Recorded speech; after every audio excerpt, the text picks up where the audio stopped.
প্রতিদিনের মতো বাড়ির কাজই করছিলাম, তো বুম্বা হঠাৎ ফোন করে বলল, রেডি হয়ে থাকো, ক্যামেরা নিয়ে ছেলে তোমাকে প্রপোজ করবে। আমি তো খুব অবাক হয়ে গেলাম, কি বিষয়। তো কথা মতো আমি ক্যামেরাটা একটু নিতে দেরি হয়ে গেল, সুন্দর দৃশ্যটা তুলতে পারলাম না। দেখুন,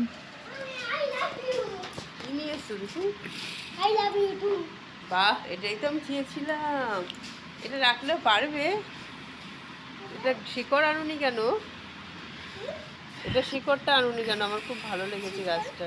থ্যাংক ইউ বাবা, থ্যাংক ইউ। এটা রুট রুট, কি সুন্দর পাতাগুলো। আমি ঘরে একটা গামলা এটা বসাবো। গল্পটা তাহলে বলি। সকালবেলা আমি বুম্বার সঙ্গে ছেলেদের স্কুলে দিয়ে আসতে গিয়েছিলাম। তো আসার পথে হাউজিংয়ে অনেকেই হয়তো দেখে থাকবে, এইগুলো হয়েছিল ভেতরের দিকটায়। তো আমি বললাম, এত দুর্দান্ত লাগছে, দাঁড়াও না একটা তুলি। ও বললো, এগুলো তো কচুরি পানায়, এগুলো জলে হয়। আমি যে তবুও আমার ভীষণ ভালো লাগছে, তো আমাকে নিতে দেয়নি, তো চলে এসেছি। তারপরে বোধহয় ওর খারাপ লেগেছে পরে। এটা আবার বড় ছেলে যখন এসছে তখন আমার জন্য পুরো নিয়ে এসছে। প্রথমে ছোট ছেলে নিয়ে এসেছিলো, বললাম শেকড় আনুনি কেন, তাই দ্বিতীয়বার বড় ছেলে আসার সময় এটা নিয়ে চলে এসছে।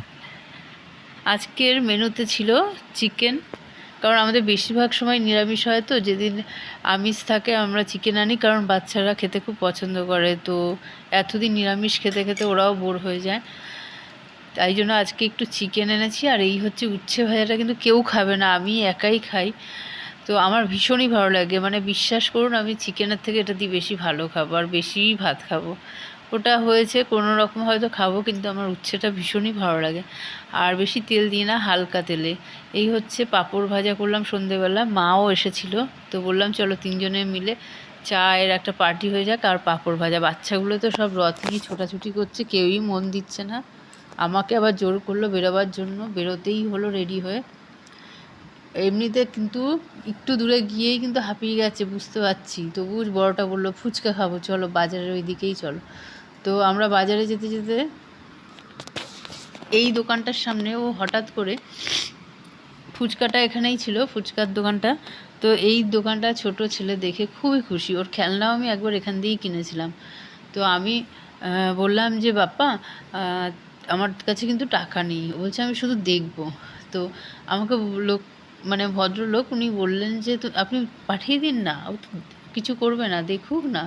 তো আমি তো অবাক, আমার খুব ভয় লাগে যে আমরা কিনবো না সেই জিনিসটা, লোককে বিরক্ত ফিল হবে, খাটাবোই বা কেন, যেটা কিনবো না সেটা আগে দিয়ে বলে দিই।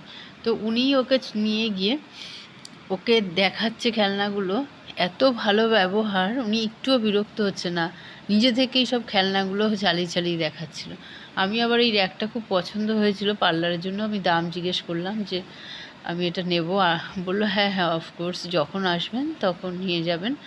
তো এই দেখুন, উনি নিজে থেকেই কিন্তু ওকে এইগুলো খুলে খুলে দেখাচ্ছিল। ওনার ব্যবহার ভীষণই ভালো, মানে আমরা আগেও গিয়েছিলাম হাজব্যান্ড ওয়াইফ মিলে খেলনা কিনতে। এত ভালো মানুষ, ওই যে আমি বলি না সবসময় ব্যবহারটা ইম্পর্টেন্ট।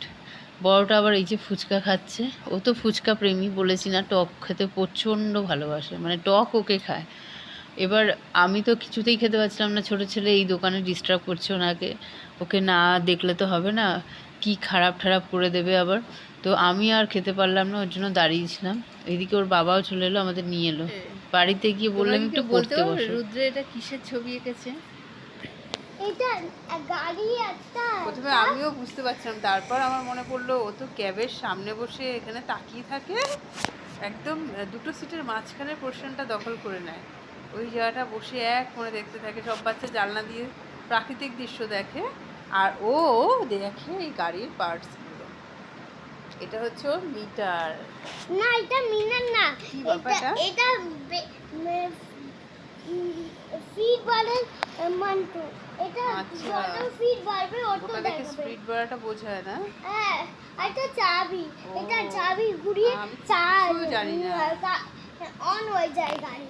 আর এটা ব্যাটারি, এটা থেকে হ্যাঁ।